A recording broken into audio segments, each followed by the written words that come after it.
क्योंकि hyper sexuality एक बहुत बड़ा चैलेंज है जेन ज़ी का, और क्योंकि बहुत ही ज़्यादा कम एज से उन्हें एक्सपोज़र मिल गया है इंटरनेट का, वेब सीरीज़ का, पोर्नोग्राफ़ी का, वेबसाइट्स का, इमेजेस का, और वो कॉन्स्टेंटली अपने ब्रेन को उससे स्टिम्युलेट कर रहे हैं। इनफैक्ट एक्सपेरिमेंट करने के लिए बार-बार रिलेशनशिप्स के अंदर मल्टीपल टाइम्स पढ़ना, नो स्ट्रिंग्स अटैच्ड रिलेशनशिप में पढ़ना, वन नाइट स्टैंड्स के अंदर पढ़ना, ये उनके लिए बहुत ज़्यादा कॉमन है, जिसमें उनकी लाइफ में जो मीनिंग है, पर्पस है, धीरे-धीरे कम होता जा रहा है। और जब वो एक्चुअल रिलेशनशिप में पड़ते हैं, तो वहाँ पे इमोशनल बॉन्डिंग होना उनके लिए बहुत ज़्यादा मुश्किल हो जाता है। तो दोस्तों, आज हम बात करें कुछ स्पेसिफिक चैलेंजेस जो जेन ज़ीज़ फेस करते हैं, और जेन ज़ीज़ ही नहीं, आजकल बहुत सारे लोग जो टेक्नोलॉजी को अडॉप्ट कर रहे हैं और कॉन्स्टेंटली टेक्नोलॉजी के आस-पास सराउंडेड है। तो जेन ज़ीज़ की तरह ही वो भी ये इश्यूज़ को बहुत ज़्यादा फेस कर रहे हैं, और बहुत ज़्यादा चैलेंजिंग इश्यूज़ है। इसे ओवरकम करना बहुत ज़्यादा ज़रूरी है। आपकी मेंटल हेल्थ के साथ ये सब चीज़ें कैसे अफ़ेक्ट करती है, वो आपको जानना ज़रूरी है। दोस्तों, मेरा नाम है गुरप्रीत सिंह महक लाइफ कोच। चलिए इस वीडियो को शुरू करते हैं। दोस्तों, सबसे बड़ा चैलेंज जो जेन ज़ी फेस कर रहे हैं, वो है इंस्टेंट ग्रैटिफिकेशन का, और इंस्टेंट ग्रैटिफिकेशन की वजह से जो पेशेंस लेवल है, बहुत ज़्यादा कम हो गया है। लॉन्ग टर्म गोल्स पे वर्क करना बहुत ज़्यादा डिफ़िकल्ट हो गया है, और जल्दी गिव अप करना ये बहुत कॉमन हो गया है, और इम्पल्सिवली रिएक्ट करना बहुत ज़्यादा कॉमन हो गया। और इसका रीज़न है, फॉर एग्ज़ाम्पल आप लीजिए, कोई पर्सन है जेन ज़ी में जो सोशल मीडिया पे कॉन्स्टेंटली पोस्ट करता है, और वीडियो डालने की इमीडिएटली बाद उससे 10, 15, 20 लाइक्स और हार्ट्स या कमेंट्स की जिसे आदत पड़ गई है, इंस्टेंट रिवॉर्ड की जिसे आदत पड़ गई है, उसे जब एग्ज़ाम का प्रिपरेशन करना पड़ेगा, पूरे साल पढ़ाई करनी पड़ेगी, और जो रिज़ल्ट आ रहा है, वो आ रहा है 1 साल, 2 साल के बाद में आ रहा है, सेमेस्टर्स के बाद में आ रहा है। तो ये जो डिस्कनेक्शन होता है बार-बार इंटरेस्ट लूज़ होने का, या रेगुलरली अपने आप को मोटिवेटेड रखना कि हम रोज़ पढ़ते रहें, ये एक बहुत बड़ा चैलेंज है जो जेन ज़ी फेस कर रहे हैं। एंड 1972 के स्टैनफोर्ड मार्शमैलो एक्सपेरिमेंट में ये पता लगाया गया था, जो बच्चे अपने आप का जो रिवॉर्ड सिस्टम है उसे डिले करने में, या जो ग्रेटिफिकेशन है उसे डिले करने में सक्सेसफुल होते हैं, उन्हें एकेडमिकली या करियर वाइज़ ज़्यादा सक्सेस मिलती है।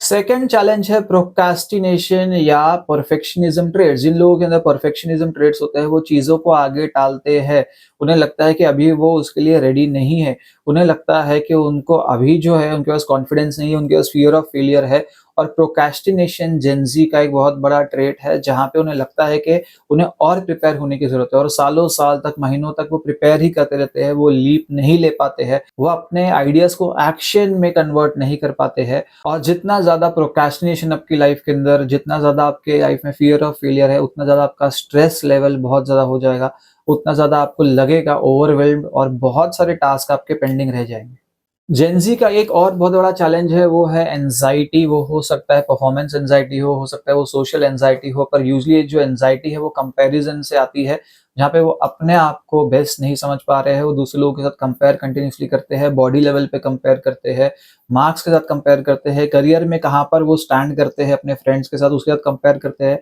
और कॉन्स्टेंटली जो एंग्ज़ायटी है, इवन पैनिक अटैक्स तक उन्हें बहुत ज़्यादा होने लगते हैं। तो एंग्ज़ायटी जो है वो जेन ज़ीज़ के अंदर बहुत ज़्यादा बढ़ गई है, क्योंकि कॉन्स्टेंटली वो अपने आप को एक-एक मोमेंट में क्रिटिकली जज कर रहे हैं, और माइक्रो लेवल पे अपने आप को जज कर रहे हैं परफेक्ट होने के लिए, और जहाँ पर उन्हें अपने आप को फेल होता हुआ नज़र आता है, और वहाँ पे उनकी एंग्ज़ायटी बहुत ज़्यादा बढ़ जाती है। नेक्स्ट जो बहुत बड़ा खतरा मंडरा रहा है जेन ज़ीज़ के ऊपर, वो है सेल्फ हार्म रिलेटेड। अपनी इश्यूज़ को किसी के साथ शेयर नहीं करना, काउंसलर के पास नहीं जाना, और सडनली कोई एक्शन लेने के बारे में सोचना, या सडनली लाइफ के बारे में बिल्कुल नेगेटिव हो जाना, या सडनली लाइफ के ऊपर गिव अप कर देना, या सडनली अपने ऊपर इतना ज़्यादा बर्डन ले लेना रिस्पॉन्सिबिलिटीज़ का, खुद की, पेरेंट्स के एक्सपेक्टेशंस की, सोसाइटी के एक्सपेक्टेशंस की, कि जहाँ पर परफ़ॉर्म करने के लिए वो बिल्कुल भी उनके लिए पॉसिबल नहीं होता है, और वहाँ पे वो गिव अप करने के बारे में, लाइफ को गिव अप करने के बारे में सोच सकते हैं। नेक्स्ट चैलेंज जो जेन ज़ीज़ का है, वो है वेपिंग का, या बहुत ज़्यादा हुक्का पार्लर्स में जाने का, या हो सकता है स्मोकिंग और ड्रिंकिंग करने का, या हो सकता है रिक्रिएशनल ड्रग्स यूज़ करने का, क्योंकि उनको लग रहा है कि ये कूल है। सेकंड है, उन्हें लग रहा है कि उन्हें फ्रीडम मिल गई है, वो जो मर्ज़ी अपनी लाइफ़ में कर सकते हैं, या अपनी लाइफ़ को जिस मर्ज़ी तरीके से जी सकते हैं। तीसरा है, उन्हें फोमो हो रहा है कि जो फ्रेंड्स हैं वो कर रहे हैं, उनके पेरेंट्स अलाउ कर रहे हैं, वो रोज़ पार्टीज़ में जा रहे हैं, वो अपनी मर्ज़ी से लाइफ़ जी रहे हैं, वो अपनी मर्ज़ी के कपड़े पहन रहे हैं, और उन्हें जो करना है वो कर रहे हैं, तो हम क्यों ना करें। और वो ग्रुप में फिट इन करने के लिए बहुत सारे लोग हैं जिन्होंने कभी लाइफ के अंदर एक पफ भी नहीं लिया है, वो कंटिन्यूअसली वेपिंग के अंदर चले जाते हैं, जहाँ पे वो अपने लंग्स को परमानेंटली फ्यूचर के लिए डैमेज कर लेते हैं। वो कंटिन्यूअस हुक्का पार्लर्स में चले जाते हैं, वो रिक्रिएशन के लिए जाते हैं, पर उन्हें नहीं पता है कि रिक्रिएशनल वे के लिए भी किसी भी स्मोक को इनहेल करना, जहाँ पे टबैको या और जो सब्सटेंसेस है या इवन जो प्लेन स्मोक है, अगर मैं एग्जांपल दूं कि इवन अगरबत्ती की स्मोक को अगर कोई पर्सन रेगुलरली इनहेल करे तो भी उसके लंग्स डैमेज हो सकते हैं, और आप तो ऑलरेडी बहुत ज्यादा जो टॉक्सिक केमिकल्स है वो अपने अंदर एब्जॉर्ब कर रहे हो। तो इसलिए ये एक बहुत बड़ा चैलेंज है जेनजीज का। नेक्स्ट जो चैलेंज कुछ कुछ जेनजीज में हो सकता है वो है फेस टू फेस इंटरेक्शन का स्किल, क्योंकि वो इतना ज्यादा सोशल मीडिया के अंदर है, वो स्क्रीन के पीछे है। ऑनलाइन इंटरेक्शंस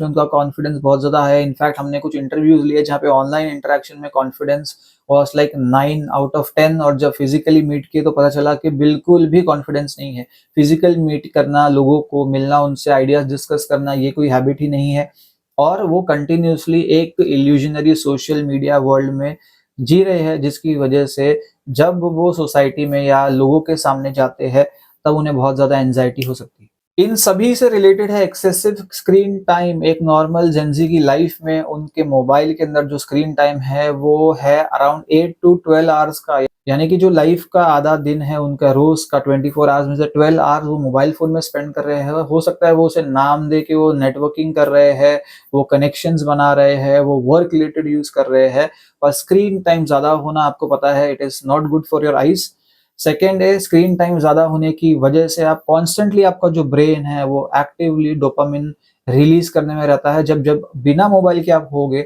आपको बहुत ज्यादा लेथार्जिक, बहुत ज्यादा लेजी, बहुत ज्यादा डीमोटिवेटेड, बिल्कुल भी कोई एक्साइटमेंट नहीं, इस तरह की फीलिंग्स आ जाएगी। कंटिन्यूसली आप इतना ज्यादा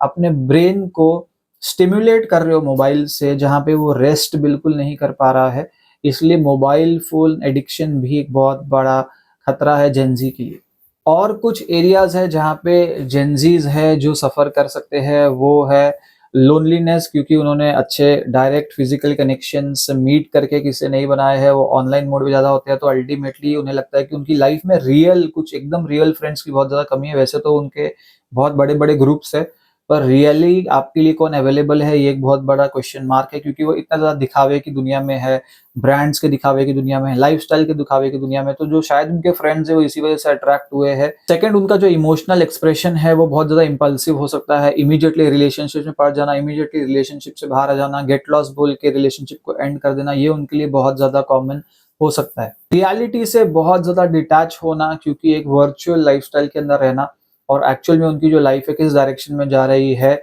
उसका एक इंट्रोस्पेक्शन करना, वो जेनजीज लैक कर सकते हैं, क्योंकि कॉन्स्टेंटली वो स्टिमुलेशन में रहना चाहते हैं, कॉन्स्टेंटली कुछ ना कुछ करना चाहते हैं, इवन वर्क रिलेटेड भी कंटिन्यूसली कुछ ना कुछ करना चाहते हैं। पर अगर उनकी लाइफ के अंदर कोई डिजास्टर होता है या वो सब कुछ लूज कर जाते हैं, फाइनेंशियली लूज कर जाते हैं, अपने आसपास के लोगों में से किसी को लूज कर जाते हैं, तो रेजिलियंट होना उन्होंने नहीं सीखा है, सिचुएशन से बाहर आना उन्होंने नहीं सीखा है, वो सिचुएशन को एक्सेप्ट करना नहीं सीखा है। तो जेनजीज के अंदर रिलीजियस और ट्रेडिशनल और स्पिरिचुअल जो बहुत सारी कंसेप्ट्स है वो थोड़े से ब्लर्ड है, और काफी जेनजीज एथीस्ट है,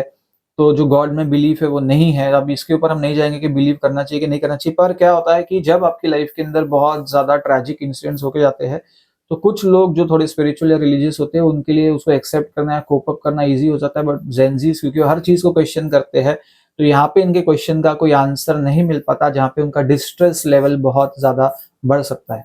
और last but not the least, morals values के बारे में ज्यादा बात नहीं करूंगा, पर क्योंकि हाइपर सेक्सुअलिटी एक बहुत बड़ा चैलेंज है जेनजी का,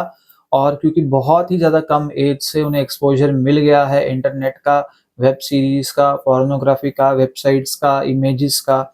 और वो कॉन्स्टेंटली अपने ब्रेन को उसे स्टिमुलेट कर रहे हैं। इनफैक्ट एक्सपेरिमेंट करने के लिए बार बार रिलेशनशिप्स के अंदर मल्टीपल टाइम्स पढ़ना, नो स्ट्रिंग्स अटैच रिलेशनशिप में पढ़ना, वन नाइट स्टैंड्स के अंदर पढ़ना, ये उनके लिए बहुत ज्यादा कॉमन है, जिसमें उनकी लाइफ में जो मीनिंग है, पर्पस है, धीरे धीरे कम होता जा रहा है। और जब वो एक्चुअल रिलेशनशिप में पड़ते हैं तो वहाँ पे इमोशनल बॉन्डिंग होना उनके लिए बहुत ज्यादा मुश्किल हो जाता है, क्योंकि उन्हें लगता है कि पार्टनर्स और लविंग पार्टनर्स तो इतने ज्यादा अवेलेबल है, तो क्यों एक पार्टनर के अंदर इमोशनली इन्वेस्ट करना, क्यों एडजस्ट करना, क्यों अपनी हैबिट्स को अच्छे के लिए चेंज करना। तो इसलिए एडजस्टमेंट वाला पार्ट नहीं है, सिर्फ पार्टनर हॉपिंग या कंटिन्यूअसली लोगों को अपनी लाइफ में चेंज करना, या अनहेल्दी सेक्सुअल बिहेवियर्स में बहुत ज़्यादा इंडल्ज करना,